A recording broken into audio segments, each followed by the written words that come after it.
मुजफ्फरपुर के बारे में एक सवाल पटना से दिल्ली तक पूछा जा रहा है कि चौक चौराहों पर भी पूछा जा रहा है कि शहर का अगला विधायक कौन बनेगा। हम लोगों को यह भी कहते हुए सुनते हैं कि अच्छा प्रत्याशी है कहाँ, अच्छा नेता रहा नहीं। ये वही मुजफ्फरपुर है जो काम करने वाले लोकप्रिय नेताओं को भी धूल चटा देता है। यह वही मुजफ्फरपुर है जिसने कभी दिग्गज स्वतंत्रता सेनानी महेश प्रसाद सिंह को भी हराया था। सवाल उठता है कि अच्छा विधायक आएगा कहां से? इंग्लैंड से आएगा? अच्छा विधायक सोना चांदी का गहना नहीं होता है कि हम तनिष्क के शोरूम में जाकर खरीद लेंगे। अच्छा विधायक कोई ब्रांडेड साड़ी नहीं होती है कि हम तरंग साड़ी सेंटर में जाकर खरीद लें। अच्छा विधायक चाइनीज बल्ब नहीं होता है कि हम तिलक मैदान में जाकर खरीद लेंगे। हमें खुद अपने बीच से अच्छे जनप्रतिनिधि को पहचानना पड़ेगा। लगातार चैन पुलिंग से अच्छा विधायक मुजफ्फरपुर को कभी नहीं मिलेगा। हम अलग अलग चश्मे से विधायकों को तौलते हैं, जोखते हैं। हमारा मापदंड दोहरा होता है। आपको याद होगा कि बिहार विधानसभा चुनाव 2020 में सोशल मीडिया पर तरह तरह के पैमाने लेकर लोग आ रहे थे, तरह तरह के चश्मे से जनप्रतिनिधि को तौला जा रहा था। मैं पूछना चाहता हूं कि क्या आज मुजफ्फरपुर में नारकीय स्थिति नहीं है? क्या नाले बजबजा नहीं रहे हैं? आप चले जाइए राय बहादुर टूनकिसा होम्योपैथिक कॉलेज से पोखरिया पीर होते हुए आनंद मार्ग वाली गली होते हुए आप रतवाड़ा जाकर देखिए, हिम्मत है आपको पता चल जाएगा कि कैसा स्मार्ट सिटी है। शहर में दर्जनों ऐसे मोहल्ले हैं जहां से आप पैदल चलने की हिम्मत नहीं जुटा पाएंगे। लेकिन जो लोग पिछले विधानसभा चुनाव में सोशल मीडिया पर तरह तरह के तराजू से जनप्रतिनिधियों को तौल रहे थे, वे तथाकथित बुद्धिजीवी आज हैं कहाँ? खैर, आज मैं ऐसे प्रत्याशियों के लिए स्पेशल शो लेकर आया हूं जिनकी कहीं कोई चर्चा नहीं है, जो टिकट मांगने के लिए दिल्ली और पटना का चक्कर नहीं लगा रहे हैं, जिन्होंने अपना बायोडाटा कहीं नहीं भेजा है। इनमें से कुछ ऐसे नाम हैं जिनकी चर्चा मैं करूंगा तो आप हंसेंगे, लेकिन हाँ, इस शो के माध्यम से मैं उन लोगों के लिए टिकट की वकालत करने नहीं चला हूं।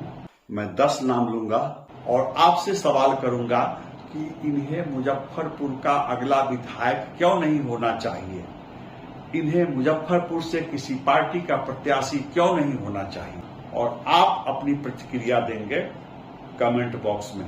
आप अंत तक बने रहिए। स्टोरी लंबी है, लेकिन अगर आप पूरी स्टोरी देख लेंगे तो समझ जाएंगे कि योग्य विधायक चुनने के मामले में हम कितने ईमानदार हैं। सब कुछ साफ हो जाएगा कि कौन कितने पानी में है। नमस्कार, मैं हूं विवेश त्रिवेदी और आप देखना शुरू कर चुके हैं जनता चौक लाइव। आगे बढ़ने से पहले कृपया इस चैनल को लाइक कीजिए, सब्सक्राइब कीजिए और वीडियो पसंद आए तो इसे शेयर कीजिए। चैनल सब्सक्राइब करने में, लाइक करने में 1 सेकंड भी नहीं लगेगा और न ही आपका कोई पैसा खर्च हो। 10 लोगों के नाम बताने से पहले मैं ऐसे 14 नामों की चर्चा करूंगा जिनकी चर्चा चौक चौराहों पर है। मुजफ्फरपुर से लेकर पटना तक, दिल्ली तक उन नामों की चर्चा है संभावित प्रत्याशी के रूप में कि मुजफ्फरपुर से ये प्रत्याशी हो सकते हैं, ये प्रत्याशी हो सकते हैं। तो पहले मैं ऐसे नामों की चर्चा कर लूं जो खूब चर्चा में है। उसके बाद मैं 10 सामाजिक राजनीतिक कार्यकर्ताओं की चर्चा करूंगा और आपसे पूछूंगा कि भला इनमें से किसी को प्रत्याशी क्यों नहीं बनाया जा सकता है, क्यों नहीं इन्हें मुजफ्फरपुर का विधायक बनाया जाए। तो सबसे पहले जो लोगों की जुबान पर है कि पूर्व मंत्री सुरेश शर्मा प्रत्याशी बन सकते हैं भाजपा से, या अगर यह सीट जेडीयू के हिस्से में चली गई तो सुरेश शर्मा के लड़के राजीव शर्मा जनता दल यू के टिकट पर यहां से प्रत्याशी हो सकते हैं। राजीव शर्मा भले ही चुनाव नहीं लड़े हैं, लेकिन अपने पिता के हर चुनाव में मोर्चा संभालते रहे हैं। चुनावी प्रबंधन का लंबा अनुभव है राजीव शर्मा। तो ये 2 नाम हर जुबान पर है। सिर्फ ये 2 नाम नहीं है, मैं 14 नामों की चर्चा कर लेता हूं जिनके बारे में लोगों को कहते सुनते देखा जाता है। वर्तमान कांग्रेस विधायक विजेंद्र चौधरी और कांग्रेस टिकट के दावेदार पूर्व प्रत्याशी मयंक कुमार मुन्ना, इनकी चर्चा चलती रहती है। हम सुरेश शर्मा या विजेंद्र चौधरी या मयंक कुमार मुन्ना के पक्ष विपक्ष में कुछ कहने नहीं चले हैं। वरिष्ठ भाजपा नेता रविंद्र प्रसाद सिंह और पूर्व भाजपा जिलाध्यक्ष रंजन कुमार, इन दोनों नामों की भी चर्चा खूब चलती रहती है। याद रखें, मैं जो 14 नाम ले रहा हूं उसमें से किसी का नाम अगर पहले ले रहा हूं और किसी का नाम अगर बाद में ले रहा हूं, इसका मतलब यह नहीं है कि हमारे पास कोई पैमाना है। मैंने किसी की लोकप्रियता, किसी के जनाधार के आधार पर उनके नामों की सूची बनाई है। दो और नाम हैं, डॉक्टर अशोक शर्मा और डॉक्टर ममता रानी। काबिलियत में, लोकप्रियता में कोई कमी नहीं है। ये नाम हैं, इनके पक्ष विपक्ष में मैं चर्चा नहीं कर रहा।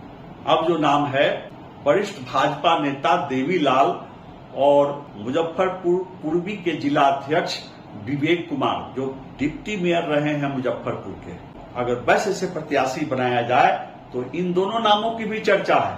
हालांकि देखा गया है कि भाजपा प्रायः किसी जिला अध्यक्ष को टिकट नहीं देती है, अपवाद को छोड़, लेकिन इन दोनों नामों की चर्चा है। एक और नाम की चर्चा है जो पटना में रहते हैं और भाजपा के प्रदेश महामंत्री हैं, और कहा जाता है कि मुजफ्फरपुर में कई भाजपा नेता उनके कट्टर समर्थक हैं। उनके नाम की भी चर्चा है। और देव दुर्लभ कार्यकर्ता देवांशु किशोर की भी चर्चा है। आप कहेंगे कि देवांशु किशोर नगर निगम के चुनाव में वार्ड का चुनाव हार गए थे। इससे कुछ नहीं होता है। हारने के लिए तो राधा मोहन सिंह पंचायत का चुनाव हार गए थे, अपने यहाँ पंचायत के मुखिया का चुनाव हार गए थे, और वे मोतिहारी से बार बार सांसद निर्वाचित होते रहे, प्रदेश भाजपा के अध्यक्ष बनाए गए, भारत सरकार के कृषि मंत्री बने। तो कोई वार्ड के चुनाव में हार गया या जीत गया, उससे उसकी योग्यता क्षमता को नहीं तौलना चाहिए। दो नाम जन सुराज पार्टी से भी हैं, निगम पार्षद संजय केजरीवाल और डॉक्टर AK दास। कुल 14 नाम हुए। तो ये नाम थे जिसकी चर्चा यहाँ खूब चल रही है। मुजफ्फरपुर में भी चल रही है, पटना में भी कुछ नामों की चर्चा चल रही है, इनमें से कई नामों की चर्चा दिल्ली तक चल रही है। लेकिन आज मैं इन नामों को लेकर नहीं आया हूँ। मेरा स्पेशल शो ऐसे 10 चेहरों के लिए है जिनकी चर्चा कुछ कम चल रही है। मैं आपसे सवाल करूंगा, बारी बारी से उन नामों की चर्चा करूंगा और पूछूंगा कि क्या कमी है उनमें। जिन 14 नामों की चर्चा अभी मैंने की, उनको आप जानते हैं, पहचानते हैं, उनके बारे में चर्चा चलती रहती है चौक चौराहों पर। रोजाना सोशल मीडिया पर इनकी खबरें, इनका वीडियो, इनकी तस्वीरें आती रहती हैं। इनका 14 नामों में से अधिकांश चुनाव लड़ चुके हैं, हारते जीतते रहे हैं। 14 नामों में से किसी एक का नाम तय करते समय यह देखना जरूरी होगा कि कौन अपनी जाति की सीमाओं को लांघते हुए समाज के हर वर्ग में लोकप्रिय हैं, जिनकी पहचान है, जिनकी लोकप्रियता और विश्वसनीयता समाज के हर वर्ग में है। और एक दर्जन में से कौन कौन ऐसे हैं जो अपनी जाति के दायरे में उलझे रह जाएंगे। इनमें से कुछ नाम तो ऐसे हैं जिन्हें अपनी जाति का भी विश्वास और समर्थन नहीं मिल सकता है। जिन नेताओं की मैंने चर्चा की, बारी बारी से उनके चेहरे याद कीजिए और जो मैं कहता हूं उस पर गौर कीजिए कि पार्टी के 50-100 कार्यकर्ताओं के बीच लोकप्रिय होना, उनसे अपनापन होना, संपर्क होना अलग बात है, लेकिन मास लीडर होना अलग बात है। इनमें से कौन कौन मास लीडर हैं, नहीं है। हो सकता है कि इनमें से कई नेता अपनी पार्टी के लोगों के बीच उठते बैठते होंगे, उनसे नियमित संपर्क रखते होंगे, लेकिन सबसे ज्यादा जरूरी यह देखना है कि कौन कौन शहर में समाज के अलग अलग वर्ग, अलग अलग जाति के लोगों के बीच जाते हैं। मैं कार्यकर्ता की बात नहीं कर रहा हूं, मैं सामान्य आदमी की बात कर रहा हूं कि उनके बीच उठते हैं, बैठते हैं, आते हैं, जाते हैं। उदाहरण के लिए मैं 2 नाम लेता हूं, उनके मामले में उनकी खूबी खामी की कोई चर्चा नहीं करूंगा। एक हैं प्रदेश भाजपा के महामंत्री राजेश वर्मा और दूसरे हैं डॉक्टर गौरव वर्मा। दोनों कास्ट समाज से आते हैं। अब आप बताइए कमेंट बॉक्स में कि इनमें से कौन समाज में ज्यादा लोकप्रिय हैं, लोगों के बीच कौन ज्यादा उठते बैठते रहे हैं, किनकी नकारात्मक भूमिका नहीं रही है। पिछले चुनावों में इन दोनों में से क्या किसी ने विश्वासघात किया, किनकी नकारात्मक छवि रही है, और इनमें से कौन दिन रात जनता के बीच, समाज के हर जाति वर्ग के बीच देखे जाते हैं, पहचान रखते हैं और कौन किसी पार्टी के मुट्ठी भर लोगों के बीच पहचान और पकड़ रखते हैं। ये आप पर छोड़ता हूं, आप कैसा प्रत्याशी चाहते हैं, आप कैसा विधायक चाहते हैं। एक वे होते हैं जो दिन रात मंचों पर माला पहनते हैं, पहनाते हैं, अंग वस्त्र धारण करते हैं, अंग वस्त्र पहनाते हैं, लेकिन आम आदमी से संपर्क नहीं रखते हैं। और दूसरे वे होते हैं जो गली गली में अपनी पहचान बनाने की कोशिश करते हैं और पहचान बनाने के अभियान में लगे हुए हैं। जब हम संभावित प्रत्याशियों का नाम लेते हैं, उनकी चर्चा करते हैं, तो आम आदमी अपने दिमाग में उन प्रत्याशियों को तौलता है कि इनमें से किसकी कैसी छवि है, इनमें से कौन किसका दलाल रहा है। क्या आप विगत चुनावों में किसी के एजेंट तो नहीं रहे? आपको अगर टिकट नहीं मिला तो आप भीतरघात तो नहीं कर बैठेंगे, आप दल से गद्दारी तो नहीं करेंगे।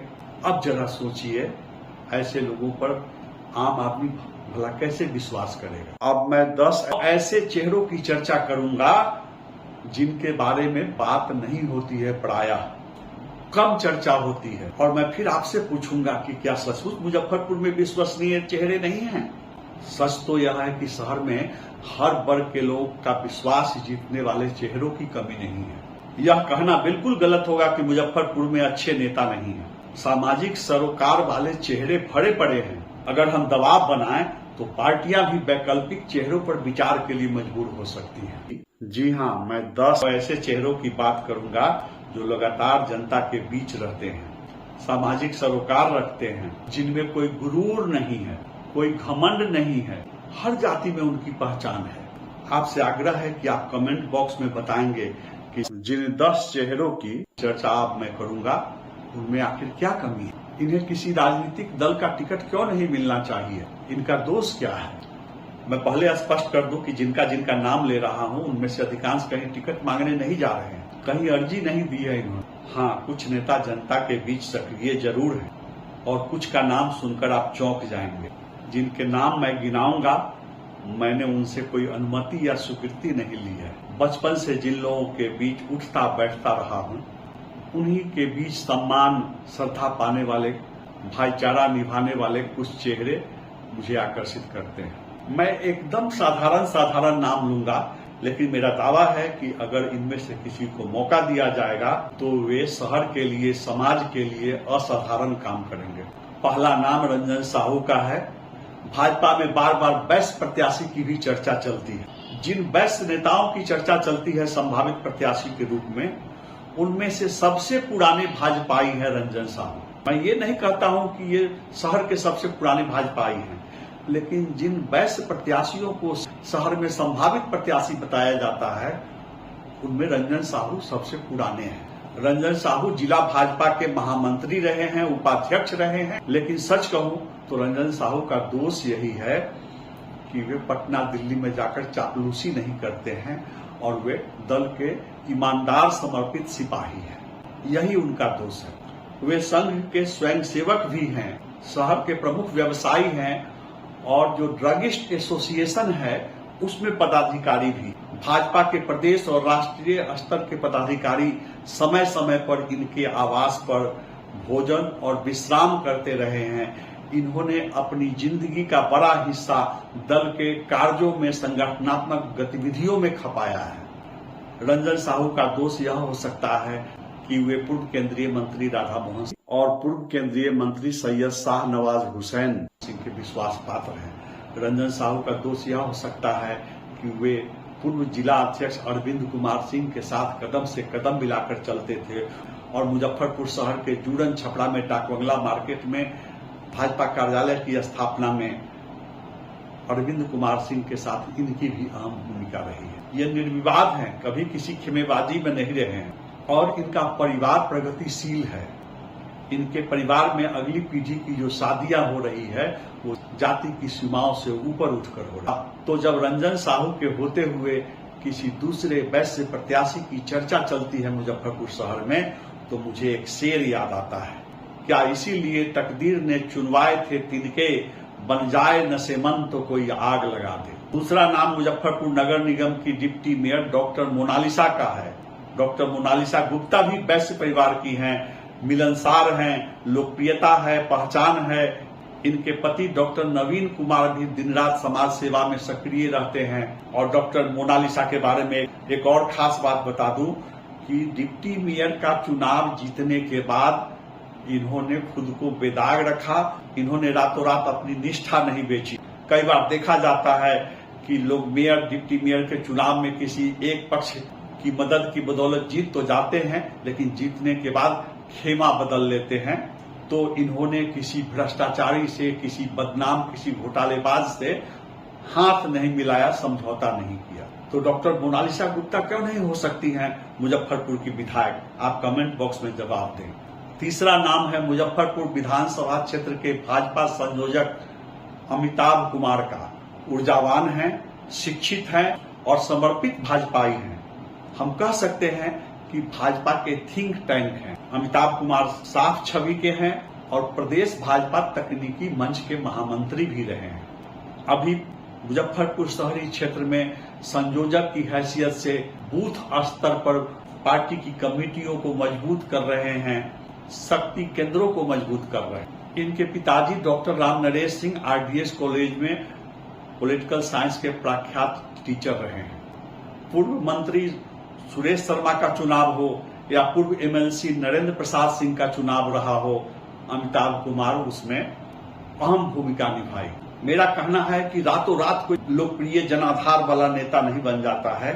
पहले हम मौका देते हैं, हम आजमाते हैं और फिर जिसे चुन कर भेजते हैं वह अपनी छवि, अपनी योग्यता, अपनी सूझबूझ की बदौलत अपनी पहचान बनाता है। चौथा नाम मैं सिर्फ इसलिए नहीं लेने जा रहा हूं कि संजीव सिंह विश्व हिंदू परिषद के प्रांतीय अध्यक्ष हैं। सच तो यह है कि विश्व हिंदू परिषद की अपनी एक गरिमा है, अपनी एक मर्यादा है। प्रायः देखा गया है कि विश्व हिंदू परिषद के पदाधिकारी कभी भाजपा के सामने टिकट के लिए हाथ फैलाने नहीं जाते हैं। संजीव सिंह ऊर्जावान हैं, कर्मठ हैं और प्रांतीय अध्यक्ष की हैसियत से उन्होंने विश्व हिंदू परिषद को पूरे उत्तर बिहार में मजबूती दी है, गतिशीलता लाई है। मजे हुए व्यवसायी हैं, भले ही उनका आवास चक्कर मैदान के किनारे है, लेकिन शहर के हर मोहल्ले में अपनी पहचान रखते हैं। जिस तरह से उन्होंने विश्व हिंदू परिषद में नई जान फूंकी है, अगर उन्हें टिकट दिया जाता है तो गर्मजोशी से चुनाव लड़ेंगे और चुनाव लड़ने के मामले में उनकी योग्यता, उनकी क्षमता पर उंगली नहीं उठाई जा सकती है। और ऐसा नहीं है कि संजीव सिंह को टिकट नहीं मिलेगा तो वे संगठन के लिए काम करना छोड़ देंगे, सामाजिक सरोकार छोड़ देंगे या दल से भीतरघात शुरू कर देंगे। संजीव सिंह राष्ट्रीय स्वयंसेवक संघ के पदाधिकारियों के भी भरोसेमंद है मुजफ्फरपुर से पटना तक। लेकिन हाँ, इनके संगठन की कुछ मर्यादा है, अनुशासन है, तो ऐसे चेहरे खुद टिकट मांगने नहीं जाते हैं। पांचवा नाम महानगर जेडीयू अध्यक्ष अनुपम कुमार का है। इनका दुर्भाग्य है कि मुजफ्फरपुर विधानसभा सीट भाजपा के हिस्से में है। अनुपम कुमार विगत एक दशक से दल के कार्यों में अहम भूमिका निभा रहे हैं। पार्टी के हर कार्यक्रम को सफल बनाने में पूरी ताकत झोंकते रहे हैं। सत्ताधारी दल के नेता हैं, लेकिन चंदा की संस्कृति से दूर रहते हैं। शहर ही नहीं, पूरे जिले की जन समस्याओं की जानकारी रखते हैं। प्रशासनिक महकमे में इनकी विश्वसनीयता है, जिसकी बदौलत समय समय पर जरूरतमंदों की मदद कर पाते हैं। सरकार के मंत्रियों तक इनकी अच्छी पहुंच है। ऊर्जावान हैं, इनके पास विजन है और शहर के विकास का रोड मैप भी है। अगर इन्हें मौका मिले तो जिले की कुछ अन्य सीटों पर भी एक कमाल दिखा सकते हैं। छठा नाम बहुजन समाज पार्टी के प्रदेश महामंत्री डॉक्टर विजयेश कुमार का है। आपको याद होगा, एक बार मुजफ्फरपुर में अराजक की स्थिति थी। यहाँ के बुद्धिजीवियों ने, यहाँ के समाज सेवियों ने, साहित्यकारों ने एक शैडो गवर्नमेंट की स्थापना की थी और डॉक्टर विजयेश कुमार को शैडो गवर्नमेंट का मेयर घोषित किया गया था। इन्हें शहर के चप्पे चप्पे की समस्याओं की जानकारी है, इन्हें शहर की चिंता है और सिर्फ शहर की चिंता नहीं है, बल्कि पूरे उत्तर बिहार में जहां भी शोषित वंचित समाज के साथ अत्याचार होता है, महिलाओं के साथ जुर्म होता है, अत्याचार होता है, उनकी लड़ाई लड़ने के लिए डॉक्टर विजयेश कुमार पहुंच जाते हैं। चाहे वो कुढ़नी हो, चाहे वो छपरा हो, चाहे वो चंपारण हो या सहरसा मधुबनी हो, विजयेश कुमार सालों भर बहुजन समाज पार्टी के प्रदेश महामंत्री की हैसियत से शोषित वंचित समाज के लिए लड़ते रहते हैं। वे भूमिहार समाज से आते हैं और आपको पता है कि अभी हाल फिलहाल में एक राज्यव्यापी आंदोलन चलाया जा रहा है, एक अभियान शुरू किया गया है कि भूमिहार जाति का नाम जो विकृत किया जा रहा है, भूमिहार ब्राह्मण को सिर्फ भूमिहार लिखा जा रहा है। जनगणना में भूमिहार ब्राह्मण के बजाय सिर्फ भूमिहार की जनगणना की गई, जबकि इस जाति का नाम भूमिहार ब्राह्मण है। तो सरकारी संचिका में भूमिहार ब्राह्मण के नाम में जो जानबूझकर गड़बड़ी की जा रही है, उसके खिलाफ मजबूत आवाज उठा रहे हैं डॉक्टर विजयेश कुमार। इनका अपना अस्पताल है और सिलौत वासुदेव गांव में शिक्षण संस्थान की स्थापना भी कर रहे हैं। मुझे जहां तक मालूम है कि ये खुद कुढ़नी से चुनाव लड़ने को इच्छुक हैं। मैं नहीं जानता हूं कि वे मुजफ्फरपुर से चुनाव लड़ना चाहते हैं या नहीं लड़ना चाहते हैं, लेकिन जब किसी नए चेहरे की बात आती है तो कोई पार्टी आखिर डॉक्टर विजयेश कुमार जैसे ऊर्जावान व्यक्ति को प्रत्याशी क्यों नहीं बनाए। 7वां नाम है, ऊर्जावान महिला हैं, मुजफ्फरपुर नगर निगम के प्रथम मेयर समीर कुमार की पत्नी वर्षा रानी। मैं नहीं जानता हूं कि वे टिकट मांग रही हैं, नहीं मांग रही हैं, लेकिन अगर आधी आबादी को प्रतिनिधित्व देना है, पूरे शहर में पहचान बनाने वाली किसी महिला को टिकट देना है, तो वर्षा रानी के नाम पर भी विचार क्यों नहीं किया जा सकता है। वर्षा रानी का परिवार किसी परिचय की मोहताज नहीं है। प्रथम मेयर समीर कुमार का शहर के हर मोहल्ले से गहरा रिश्ता रहा है। वे भाजपा युवा मोर्चा के जिलाध्यक्ष भी थे और सिर्फ शहर में ही नहीं बल्कि जिले के अलग अलग हिस्से में उनसे अवलाई लोगों की एक लंबी कतार है।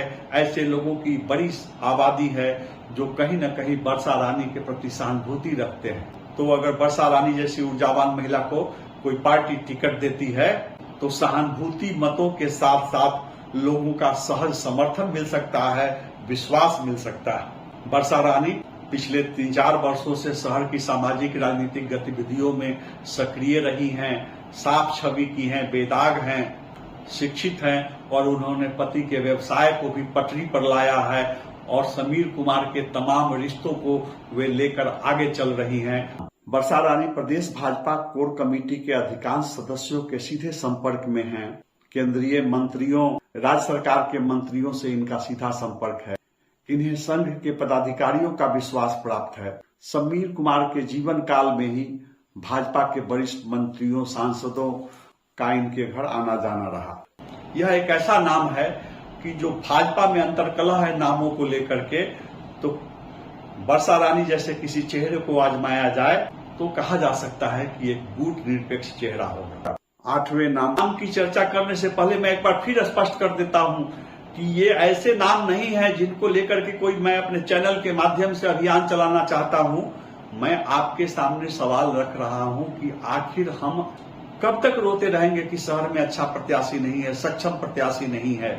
8वां नाम डॉक्टर गौरव वर्मा का है। पिछले 3-4 सालों में गौरव वर्मा ने जो अपनी पहचान बनाई है, दिन रात शहर के अलग अलग मोहल्लों में करीब 3 दर्जन स्थानों पर चाय की चर्चा के बहाने उन्होंने समाज के सभी वर्ग के लोगों को बुलाकर, युवाओं को, महिलाओं को, बुजुर्गों को बुलाकर उन्हें संबोधित किया है। और जिस तरह से चाय पर चर्चा में समाज के सभी वर्गों के लोग आकर गौरव वर्मा को आशीर्वाद दे रहे हैं, समर्थन दे रहे हैं और खासकर युवा तो उनके दीवाने हैं, तो किसी पार्टी को डॉक्टर गौरव वर्मा के नाम पर आखिर क्यों नहीं विचार करना चाहिए। मैं डॉक्टर गौरव वर्मा का नाम इसलिए नहीं ले रहा हूं कि हाल में वो बड़े लाव लश्कर के साथ बड़ी भीड़ लेकर पटना पहुंचे और सदाकत आश्रम में उन्होंने कांग्रेस की सदस्यता हासिल की। मैं उनका नाम इसलिए ले रहा हूं कि आज शहर में हिंदू हो या मुसलमान, अगरा हो या पिछड़ा, हर जाति के लोग गौरव वर्मा का नाम लेते हैं और गौरव वर्मा की प्रशंसा करते हैं। कोरोना काल में उन्होंने जिस तरह से पीड़ितों की सेवा की, वह भी एक मिसाल है। वे किसी एक जाति को लेकर नहीं चलते हैं, उनकी सभाओं में हजारों की भीड़ उमड़ती है।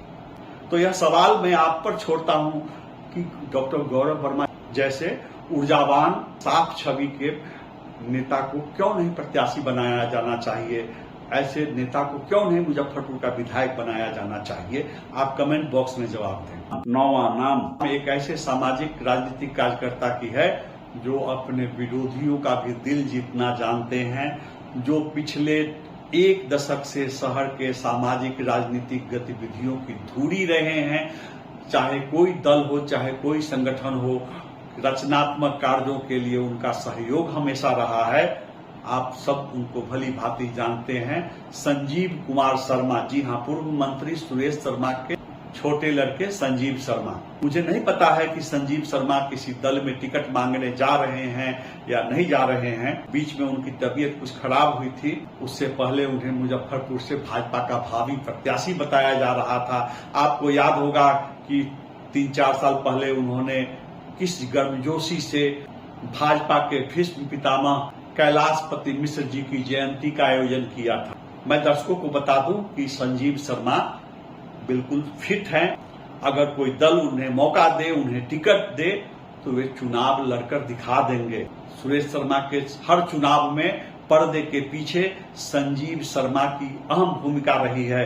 संजीव शर्मा जानते हैं कि किस मोहल्ले में किसका दिल जीतना है, किस बूथ पर कैसे मजबूती लानी है, ये संजीव शर्मा को पता है। और संजीव शर्मा के पास शहर में अलग अलग जातियों में हजारों शुभचिंतक हैं।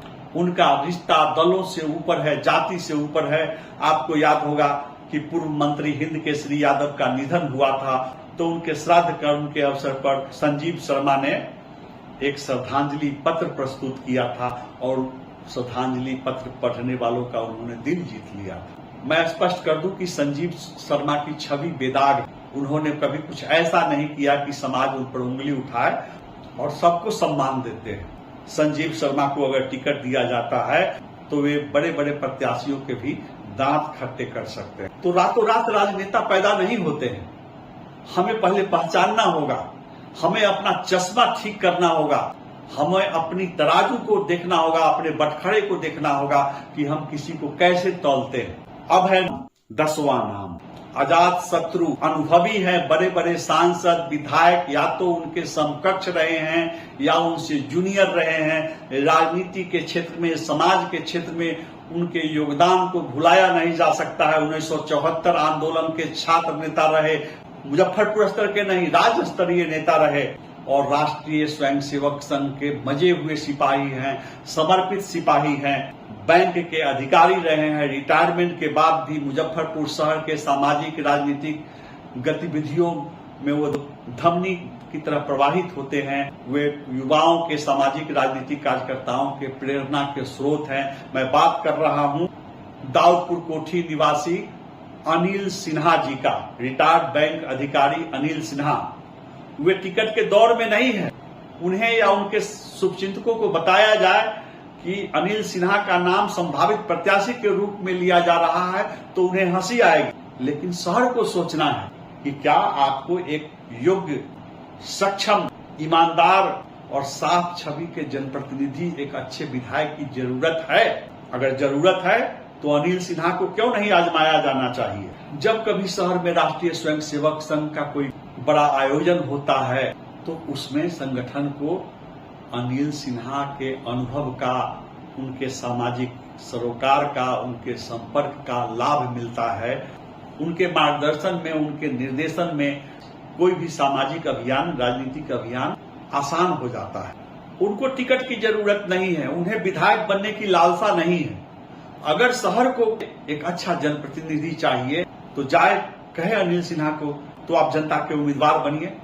मैं अनिल सिन्हा का नाम यह बताने के लिए ले रहा हूं कि मुजफ्फरपुर शहर में अलग अलग जातियों में लोकप्रियता, विश्वसनीयता रखने वाले साफ छवि के अनुभवी चेहरों की कमी नहीं है। धर्मशाला मंदिर की जो कमेटी है, धार्मिक न्यास बोर्ड द्वारा जो कमेटी गठित की गई है, उसमें अनिल सिन्हा जी के योगदान को भुलाया नहीं जा सकता। संघ द्वारा दिए गए दायित्वों को वे शिद्दत से निभाते रहे और किसी लोभ में नहीं। अगर इन्हें विधायक बनने की लालसा होती तो आज से 2-3 दशक पहले टिकट ले लिए होते पटना जाकर। इनके मित्रों की अच्छी खासी संख्या थी और इनके परिवार की पूरे बिहार में पहचान भी है। परिश्रमी और बेबाक वक्ता तो है ही। तो मैं यह सवाल भाजपा से करता हूं, संघ से करता हूं, सामाजिक राजनीतिक कार्यकर्ताओं से करता हूं कि क्या आप अनिल सिन्हा जैसे अनुभवी, योग्य और साफ छवि के व्यक्ति को टिकट देने की आवाज उठा सकते हैं, विधायक बनाने की आवाज उठा सकते हैं। तो ये थे 10 नाम। मैं जानता हूं इनमें से कुछ नाम सुनकर आप चिढ़ गए होंगे। अपनी नापसंदगी का कारण आप कमेंट बॉक्स में लिखें। कई और नाम हो सकते हैं। मैंने किसी राजद नेता का नाम नहीं लिया क्योंकि मुजफ्फरपुर सीट कांग्रेस के हिस्से में है। मैंने यहाँ इकबाल मोहम्मद शमी का नाम नहीं लिया, डॉक्टर निशिंद्र किंजलक का नाम नहीं लिया, मैंने सुरेश गुप्ता का नाम नहीं लिया, क्योंकि मैं जानता हूं कि ये लोग टिकट मांगने नहीं जा रहे हैं। जिन 3 दर्जन से अधिक नामों की चर्चा मैंने की, उनमें से अगर एक अदद योग्य विधायक के लायक में कोई चेहरा नहीं दिखता है तो वास्तव में हम दृष्टि दोष के शिकार हैं। हमें अपनी आंख का इलाज कराना पड़ेगा, और अगर हमने अपनी आंख का इलाज नहीं कराया तो ये राजनीतिक दल मदारी बनकर हमें अपने इशारों पर नचाते रहेंगे। योग्य विधायक के चुनाव में जरूरी नहीं कि हम राजनीतिक दलों को मदारी बनने दें। अग्नि परीक्षा किसी प्रत्याशी की नहीं होने वाली है। अग्नि परीक्षा मुजफ्फरपुर की जनता की होगी। मुजफ्फरपुर की किस्मत आपको तय करना है। तो कोई यह नहीं कहे कि मुजफ्फरपुर में प्रत्याशियों की कमी है। हम और आप अपना चश्मा बदले, अपने आंखों पर जो बेईमानी का पर्दा डाले हैं उसे हटाएं तो सब कुछ साफ साफ दिखाई देगा। अगर आपको यह वीडियो पसंद आया है तो इसे शेयर कीजिए। मेरे चैनल जनता चौक लाइव को सब्सक्राइब कीजिए। नमस्कार।